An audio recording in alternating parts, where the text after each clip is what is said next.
Bismillahirrahmanirrahim. Dear students, Assalamu alaikum. First of all, I would like to request all the students to recite third kalma and Darud Sharif. Dear students, today our topic is narration, and it is very important topic. In other words, we say it direct speech and indirect speech. Now try to understand it. Narration بنیادی طور پر بات چیت یا گفتگو کو کہتے ہیں. Keep your eyes on board. Narration بنیادی طور پر نریٹ سے ہے، نریٹ بات کرنا، اور نریشن بات چیت یا گفتگو. اس کے دو حصے ہوتے ہیں، آپ جانتے ہیں گفتگو کے، direct speech and indirect speech. Direct speech بنیادی طور پر بلا واسطہ بات کو کہتے ہیں کہ جب کوئی شخص کسی دوسرے کی بات کو بغیر الفاظ کی تبدیلی کے اسی طرح بیان کرے جیسے اس نے بات کی تھی، تو اسے ڈائریکٹ سپیچ کہیں گے. مثلا کسی کی بات ہے آئی ایم گوئنگ، اور اس کو انورٹڈ کاماز میں لکھ دیا گیا ہے کہ جیسے اس نے کہا ویسے. اور دوسرے نمبر پر انڈائریکٹ سپیچ یا بالواسطہ بات، جب کوئی شخص کسی دوسرے کی بات کو اپنے الفاظ میں بیان کر دے، بات اسی کی ہو لیکن اس کو اپنے الفاظ میں بیان کر دے، تو اسے انڈائریکٹ سپیچ کہیں گے. جیسے مثال کے طور پر جب ہم اس کو حل کریں گے، he said that he is going، تو یہ انڈائریکٹ سپیچ بن جائے گا. تو اس کو نریشن بنیادی طور پر دوبارہ ذہن میں رکھ لیں کہ بات کو کہتے ہیں گفتگو کو، اور جس کے دو حصے ہوتے ہیں جو ابھی آپ نے سن لیے ہیں. لیکن اس کو آپ نے جب سالو کرنا ہے تو اس کے رولز جو ہے نا آپ کو پتہ ہونے چاہیے. پہلا رول تو یہ ہے، جو بات ہی سیڈ یعنی کہ لیفٹ سائڈ پر عموماً آتا ہے، بعض اوقات رائٹ سائڈ پہ بھی آ سکتا ہے، لیکن 90% 99% یہ لیفٹ سائڈ پر جو ہے آئے گا. ہی سیڈ، کاما آئے گا، انورٹڈ کاماز کے بغیر یہ آئے گا. تو یہ بات کرنے والا ہے، اس کو رولز میں رپورٹنگ سپیچ کہا جاتا ہے. تو آپ نے اس کو ذہن میں رکھنا ہے، جو لیفٹ سائڈ ہے اس کو رپورٹنگ سپیچ کہتے ہیں، اس کو مطلب ہے بات کرنے والا. اور جو بات ہوتی ہے، جو کہی ہوئی بات ہے، اس کو کال بھی کہہ سکتے ہیں. آئی ایم گوئنگ، یہ رپورٹڈ سپیچ ہے، یہ کاماز کے اندر ہے، انورٹڈ کاماز کے اندر، اور اس کو رپورٹڈ سپیچ کہا جاتا ہے. تو ڈائریکٹ اینڈ انڈائریکٹ کے یہ ڈائریکٹ سپیچ کے یہ دو حصے ہوتے ہیں. جب اس کو ہم انڈائریکٹ سپیچ میں لے جائیں گے تو یہ ایک جملہ بن جائے گا. لیکن اس کو حل کرنے کے لیے ہمیں چند رولز کی ضرورت ہے. سب سے پہلے تو آپ یہ ذہن میں رکھ لیں، جب ہم ڈائریکٹ سپیچ اور انڈائریکٹ سپیچ، ڈائریکٹ انڈائریکٹ حل کریں گے تو ہمیں کائنڈز آف سینٹنس کا، جو آپ نے کلاس 4 سے پڑھے، 5 میں 6 7 میں، ہمیں پتہ ہونا چاہیے. تو سارے بچے ذہن میں رکھ لیں کہ کائنڈز آف سینٹنس کی بھی آپ کو کنسیپٹ کلیئر ہونا چاہیے کہ kinds of sentence according to مفہوم، اکارڈنگ ٹو میننگس جو ہے، ورنہ kinds of sentence according to construction بھی ہوتا ہے، کنڈیشنل سینٹنس بھی ہوتے ہیں، پھر آپ کسی اور طرف چلے جائیں گے. تو kinds of sentence according to مفہوم یعنی اکارڈنگ ٹو میننگ کا ہمیں پتہ ہونا چاہیے. اور یہ اس کی جو ہے نا 5 اور کچھ بکس میں 6 ہیں، بہرحال 5 ہی تک، جس میں سب سے پہلے اسرٹیو اور ڈکلیریٹو فارم ہے، اس سینٹنس آتے ہیں. اس کے بعد یعنی خبریہ اور بیانیہ جملے، اس کے بعد پھر کویسچن سینٹنس آ جائیں گے، پھر امپیریٹیو آ جائیں گے، پھر ایکسکلیمیٹری آ جائیں گے، پھر آپریٹیو. تو ہمارا جو فوکس ہے وہ ہم جو سالو کریں گے وہ اسرٹیو سینٹنس کریں گے. اور اسرٹیو اور ڈکلیریٹو سینٹنس، ڈکلیریٹو اور اسرٹیو بنیادی طور پر سادہ جملے ہوتے ہیں، جس میں نہ کوئی حکم ہوتا ہے، نہ کوئی درخواست ہوتی ہے، نہ کوئی سوال ہوتا ہے، نہ کوئی دعا ہوتی ہے، نہ کسی حیرت کا اظہار ہوتا ہے. اس میں سمپل جو ہے ایک ہی چیز ہوتی ہے کہ سادہ بات ہوتی ہے، کوئی انفارمیشن یا خبر دی جاتی ہے. تو ہم اسرٹیو یا ڈکلیریٹو فارم سینٹنسز کو سالو کرنے کے لیے جو ہے اب ہم آگے جائیں گے، لیکن اس سے پہلے ہمیں ان رولز کا پتہ ہونا چاہیے. اگر آپ سارے بچے ان رولز کو بہت اچھے طریقے سے توجہ کے ساتھ دیکھیں گے تو پھر آپ کو ساری زندگی ڈائریکٹ میں مسئلہ نہیں رہے گا.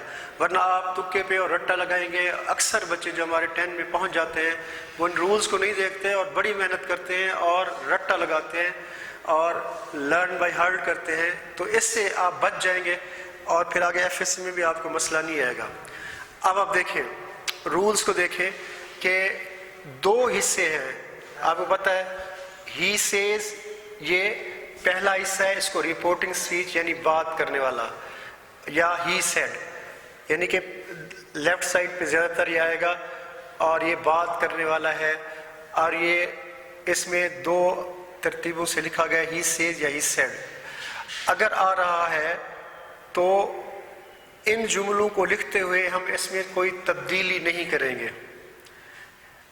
لیکن اگر اسی رپورٹنگ سپیچ میں ہی سیز کے بعد آبجیکٹ آ جاتا ہے, جیسے ٹو میں آ جائے یا ہی سیڈ ٹو میں آ جائے, تو پھر ہم آبجیکٹ آ رہا ہے تو پھر ہم سیز کو ٹیلز یا ٹیل سینٹنس کے یعنی کہ پلورل یا سنگولر کو دیکھتے ہوئے تبدیل کریں گے, اور سیڈ کو ہم ٹولڈ میں تبدیل کر دیں گے. یعنی دائیں بائیں طرف والا حصہ لیفٹ سائڈ جو ہے ہم اس صورت میں تبدیل کریں گے ٹیل یا ٹولڈ میں کہ آگے اگر آبجیکٹ آ رہا ہو. تو کچھ بچے جو ہے نا ان کو کنسیپٹ کلیئر نہیں ہوتا, ٹیچر بھی توجہ نہیں کرتے, اور کبھی وہ سیز لکھ رہے ہوتے ہیں, کبھی ٹیلز لکھ رہے ہوتے ہیں, کبھی سیڈ اور کبھی ٹولڈ. تو رولز یہ ہیں کہ اگر آگے آبجیکٹ آ رہا ہے تب تو ٹیل یا ٹولڈ آئے گا, اور یاد رکھیں کہ ٹیل اور ٹولڈ سے پہلے پریپوزیشن ٹو نہیں لگایا جاتا. تو یہ ذہن میں رکھ لیں. اب دوسرا حصہ جو ہے وہ رپورٹ ہے, بات ہے, یعنی کہ انورٹڈ کاماز کے اندر جو ہے اس کو ہم ختم کر کے دیٹ لگا دیں گے اور ایک ہی جملہ بن جائے گا جب ہم اس کو چینج کریں گے. تو اس کو آپ ذہن میں رکھ لیں کہ اب یہ ہو گیا اس کا پہلا رول کہ ہم جو ہے نا فرسٹ چینج جو ہے یعنی کہ اس میں کاماز اور کاما کو ختم کر کے دیٹ بھی لگائیں گے اور رپورٹنگ سپیچ کو اس ترتیب پر تبدیل کریں گے. اب اس کا دوسرا, اس کو بنیادی طور پر تیسرا حصہ کہا جاتا ہے, چونکہ چینج ان پروناؤن دوسرا حصہ ہے, لیکن سمجھے کہ چینج ان ٹینسز, اگر پہلا حصہ رپورٹنگ سپیچ یہ والا حصہ ہے جیسے ہی سیز ہے, ہی سیڈ ہے, اگر یہ پریزنٹ فارم میں یا فیوچر فارم میں ہے تو پھر آگے ہم ٹینس تبدیل نہیں کریں. اگلے حصے میں جو رپورٹ ہے اس میں ٹینس تبدیل نہیں ہوگا. لیکن اگر اس کو دیکھیں, اگر پہلا حصہ رپورٹنگ سپیچ جو ہے وہ پریزنٹ ٹینس یا فیوچر ٹینس میں ہے تو اگلے حصے میں ٹینس تبدیل نہیں ہوگا. لیکن ایک ہی صورت میں ٹینس تبدیل ہوگا, اگر پہلا حصہ پاسٹ ٹینس میں ہے تو اگلے حصے کا ٹینس بھی لازمی تبدیل ہوگا. اور اس میں جو ہے نا وہ رولز ہے پریکٹس سے آپ, یعنی کہ ادھر اگر پاسٹ ہے تو آگے پریزنٹ ہے تو پاسٹ بن جائے گا, ادھر پاسٹ ہے آگے بھی پاسٹ ہے تو آگے پاسٹ پرفیکٹ بن جائے گا. صرف پاسٹ ٹینس جب ہوتا ہے تو اس میں تبدیلی آتی ہے.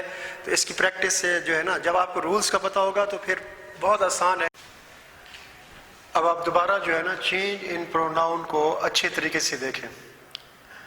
اس میں ضمیر کی تبدیلی یہ سب سے اہم حصہ ہے. This is very important part. Without understanding this part, it is not possible for you to solve.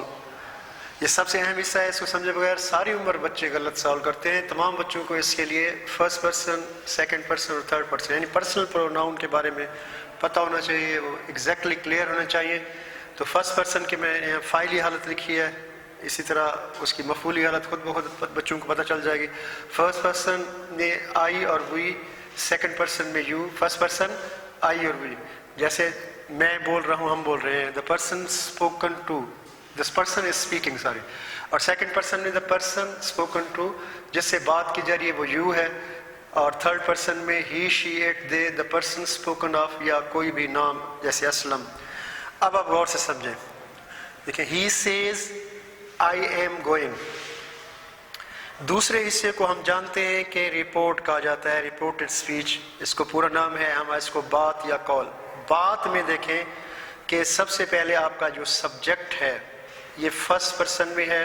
اگر دوسرے سے میں اگر فرسٹ پرسن سبجیکٹ آ رہا ہے, فرسٹ پرسن آ رہا ہے, تو ہم کیا کریں گے, تو ہم پہلے حصے کو سبجیکٹ کو دیکھ کر اس میں تبدیل لائیں گے. یعنی پہلے حصے میں جو سبجیکٹ ہوگا وہی یہ بن جائے گا. اب دیکھیں دوسرے حصے میں جو ہے سبجیکٹ کو دیکھیں کہ یہ ہی ہے تو یہ ہی بن جائے. He says that he is going, he says I am going, he says that he is going.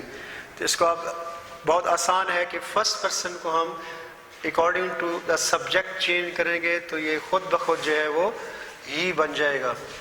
اس کے بعد آپ کا اس حصے کو غور سے دیکھیں, دوسرے حصے میں اگر سیکنڈ پرسن آ جائے تو سیکنڈ پرسن کو ہم پہلے حصے کے آبجیکٹ کے مطابق تبدیل کریں گے. مثلا he says to me, اس میں me آبجیکٹ ہے, you are going اس میں سیکنڈ پرسن آپ کو پتا ہے کہ یہ you ہے. اب آپ اس کو غور سے دیکھیں, سیکنڈ پرسن you ہے تو اس کو ہم کیا بنائیں گے, he tells that, he tells me, to ختم ہو جائے گا, tells جیسے آپ کو پہلے قانون سمجھایا تھا that. اب یہ you جو ہے یہ دیکھیں me ہے, اس کے مطابق یہ مفعولی حالت ہے, یہ I خود بخود I بن جائے گا. یعنی you, he tells me that I am going. Tense change نہیں ہوگا چونکہ پریزنٹ فارم میں ہے, یہ اگر پاسٹ میں ہوتا تو نیچے جیسے چینج ہو جائے گا. اب اس کو دوبارہ دیکھ لیں, اگر یہ پاسٹ میں آ رہا ہے, he said to me you are going, اب یہ پاسٹ میں ہے, آبجیکٹ دیکھیں یہاں پر آبجیکٹ ہے یہ, اب سیکنڈ پرسن جو ہے یہ آبجیکٹ کے مطابق تبدیل ہوگا, he told me that, اب یہ آئی خود بخود me جو ہے you جو آئی میں تبدیل ہو جائے گا, he told that I was going. تو اس کو اچھے طریقے سے کرنے کے بعد آپ نے ایک اور اصول بھی ذہن میں رکھنا ہے کہ بعض اوقات آبجیکٹ چھپا ہوتا ہے اور اس میں بچے جو ہے نا پھر کنفیوز ہو جاتے ہیں, تو اس میں عقل استعمال کرنی ہے, کنفیوز نہیں ہونا. جیسے مثال کے طور پر he said ہے you are going, اب یہاں پہ to me نہیں ہے تو you آپ ہے, آپ ہی سے کہا جا رہا ہے, تو اس کا کیا مطلب ہے کہ فرسٹ پرسن یہاں پہ me چھپا ہوا ہے, تو اس لیے قانون وہی لگے گا کہ he said that I was going, یعنی کہ you جو ہے وہ سیکنڈ پرسن کے مطابق تبدیل ہو جائے گا. اب جو ہے نا, اب اس کے بعد آپ کا آخری حصہ اگر دوسرے حصے میں تھرڈ پرسن آ جائے تب کیا کریں گے, تب یہ اس میں کوئی تبدیلی نہیں ہوگی, یہ بہت آسان ہے, یہ تبدیل نہیں ہوگا. جیسے مثال کے طور پر he said, he is going, یہ تھرڈ پرسن ہی ہے, اب اس کو چینج کرنے کی ضرورت نہیں, یہ انڈرسٹوڈ ہے, یہ چینج ہے خود بخود. he said that he was going, یہاں پہ پاسٹ ٹینس ہے چونکہ اس لیے ہم نے ہیلپنگ ورب کو پاسٹ میں چینج کر دیا ہے. تو یہ جو ہے نا ان پروناؤنس کی تبدیلی کی پریکٹس سے ڈائریکٹ انڈائریکٹ کرنا آسان. ابھی ہم اسرٹیو فارم میں ہیں, اس کے بعد جو ہے اس کی جو سینٹنس کی پریکٹس کریں گے. یہ سارے بچے جو ہے یہ آپ کا پہلا پیج ہے, اس کی پریکٹس کریں. اس میں نیگیٹو سینٹنس بھی ہوں گے اور اس کی بھی ہم جو ہے نا اگلے منڈے والے لیکچر میں پریکٹس کریں گے. اور اس میں جو ہے وہ پازیٹیو سینٹنس ہیں, یہ سارے اس جو بورڈز میں ایگزام میں آ چکے ہیں, بورڈ کے ایگزام میں, اس کی پریکٹس کریں گے. اور کچھ اور چیزیں بھی ہیں. آخری چیز اس کی جو ہوتی ہے وہ ہے کہ نزدیک کی چیز کو انڈائریکٹ فارم میں دور کی چیز بنانا ہوتا ہے, تو وہ 12 ہے, اس کو آپ نے لرن کرنا ہے, لرن بائی ہارٹ. یہ وہ چیز ہے جو لرن کرنے کی ہے. یہ ہے کنسیپٹ جو آپ کے کلیئر ہونے چاہیے. جزاک اللہ.